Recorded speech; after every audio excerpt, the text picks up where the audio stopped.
इयत्ता 9वी विषय सामान्य विज्ञान पाठ 3 धारा विद्युत स्वाध्याय एक शेजारील चित्रामध्ये घरामधील विद्युत उपकरणे परिपथामध्ये जोडलेली दिसत आहेत.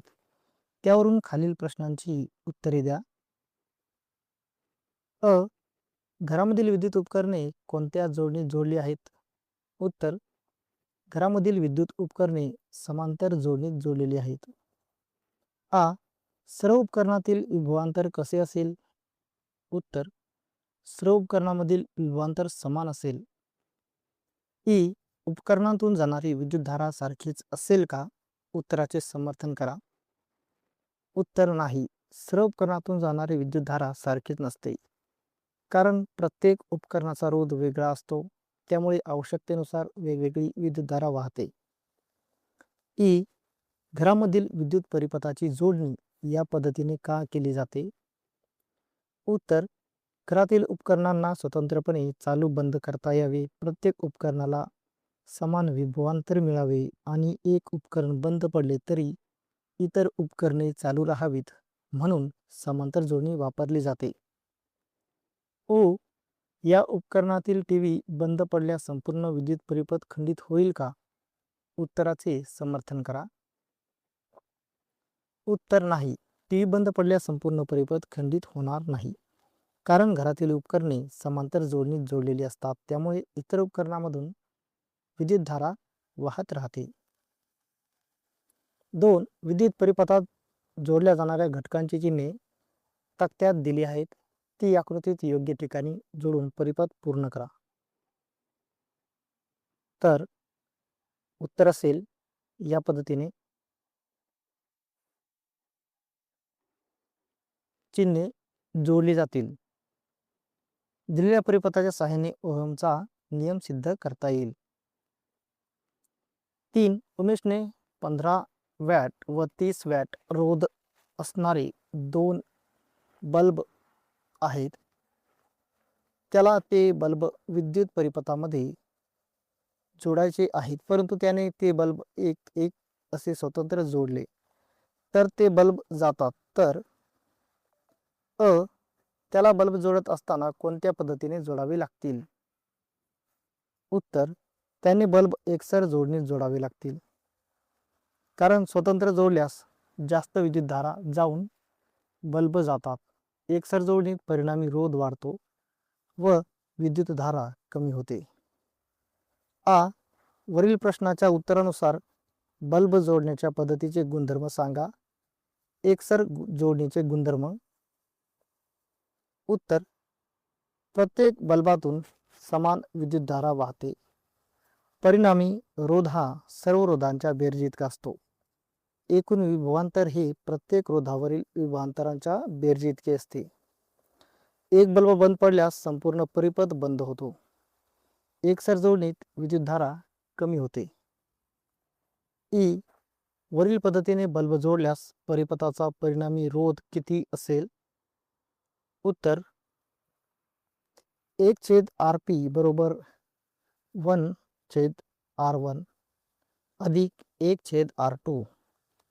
1/RP बरोबर 1/15 अधिक 1/30, म्हणून R1 बरोबर 15, R2 बरोबर 30.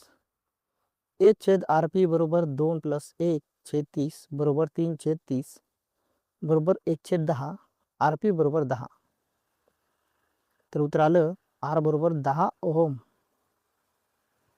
प्रश्न 4. खालील तक्त्यामध्ये विद्युतधारा ए मध्ये व विभवांतर व्ही मध्ये दिले आहे.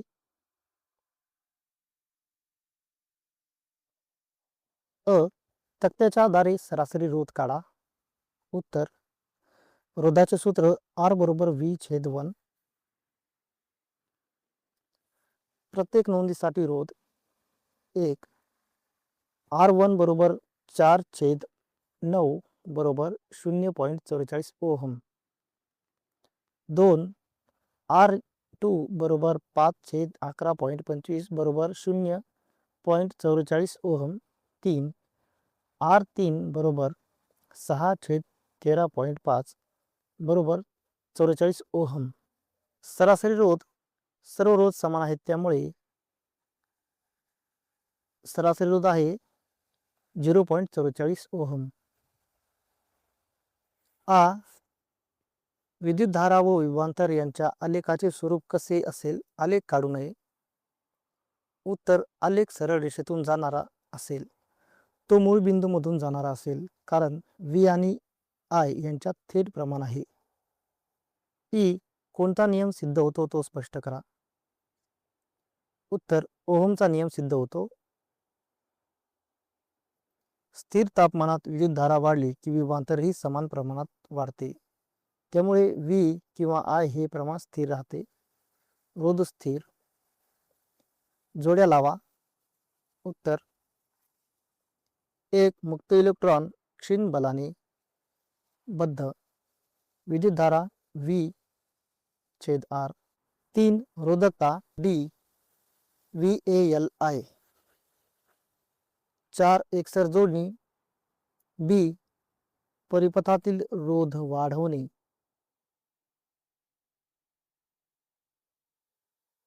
प्रश्न 6वा, X एवढ्या लांबीच्या वाहकाचा रोध R व त्याच्या काटछेदाचे क्षेत्रफळ A असल्यास त्या वाहकाची रोधकता किती असेल? तो कोणत्या एककात मोजतात? उत्तर, वाहकाची रोधकता काढण्यासाठी सूत्र R बरोबर PL/A. येथे R बरोबर रोध, P बरोबर रोधकता, L बरोबर लांबी बरोबर X, A बरोबर काटछेद क्षेत्रफळ बरोबर A. सूत्र मांडू. R बरोबर P(x/A), P बरोबर R.A/x. उत्तर, वाहकाची रोधकता P बरोबर RA/x. एकक रोधकतेचे SI एकक आहे ओहम मीटर. प्रश्न 7वा, R1, R2, R3 आणि R4 आकृतीमध्ये दाखवल्याप्रमाणे जोडले आहेत. S1 आणि S2 या दोन कळ दर्शवतात, तर खालील मुद्द्यांच्या आधारे रोधातून वाहणाऱ्या विद्युतधारेविषयी चर्चा करा. अ कळ S1 व S2 दोन्ही बंद केल्या. उत्तर, S1 बंद केल्यामुळे R1 आणि R2 हे समांतर जोडले जातात. S2 बंद केल्यामुळे FG मार्गाला जवळजवळ शून्य रोधाचा मार्ग मिळतो. त्यामुळे R4 मधून विद्युतधारा वाहत नाही. त्यामुळे मुख्य विद्युतधारा R3 मधून जाऊन पुढे R1 व R2 मध्ये विभागली जाते. दोन्ही कळ उघड्या ठेवल्या. उत्तर, S1 उघडी असल्यामुळे R2 चे परिपथाशी जोड तुटते. त्यामुळे R2 मधून विद्युतधारा वाहत नाही. S2 उघडी असल्यामुळे विद्युतधारा R4 मध्ये जावी लागते. त्यामुळे परिपथात R1, R3 आणि R4 हे मालिका पद्धतीने जोडलेले राहतात आणि तिन्ही रोधातून समान विद्युतधारा वाहते. S1 बंद केली व S2 उघडी ठेवली. उत्तर, S1 बंद असल्यामुळे R1 आणि R2 समांतर जोडले जातात. S2 उघडी असल्यामुळे विद्युतधारा R4 मधून वाहते. त्यामुळे R3 आणि R4 हे मालिकेत राहतात, तर R1 व R2 समांतर राहतात. मुख्य विद्युतधारा प्रथम R3 मधून जाते, नंतर R1 व R2 मध्ये विभागली जाते आणि पुन्हा एकत्र येऊन R4 मधून वाहते. 8 X1, X2, X3 परिमाणाचे 3 रोध विद्युत परिपथामध्ये वेगवेगळ्या पद्धतीने जोडल्यास आढळणाऱ्या गुणधर्मांची यादी खाली दिली आहे. ते कोणकोणत्या जोडणीत जोडले गेले आहेत ते लिहा. I विद्युतधारा, V विभवांतर, X परिणामी स्रोत.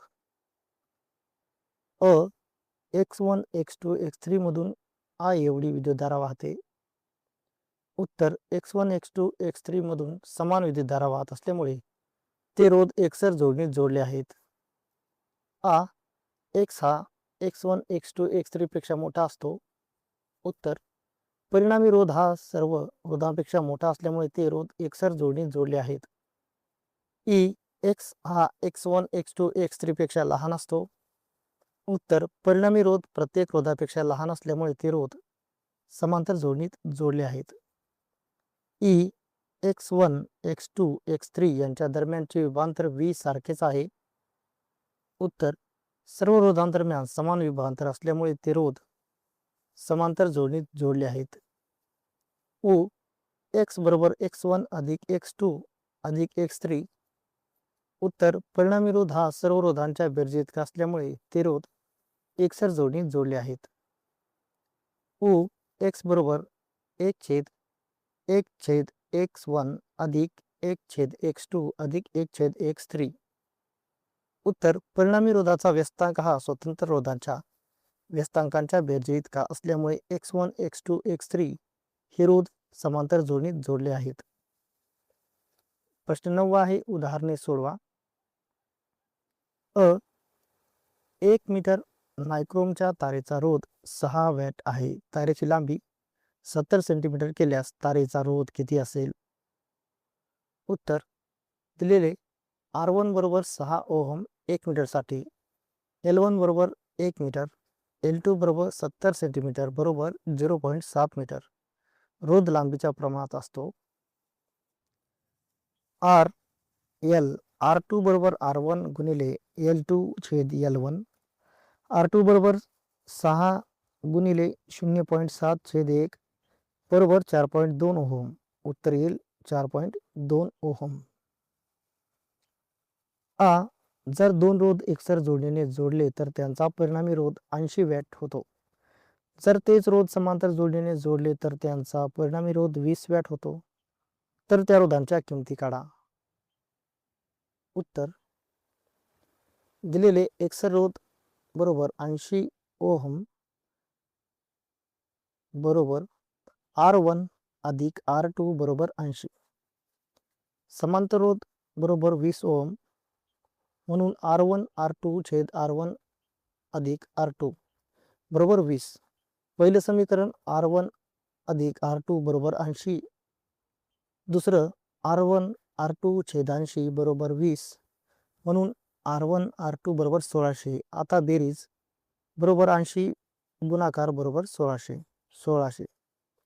तर हे दोन समान संख्या देतात. R1 R2 बरोबर 40 ओहम.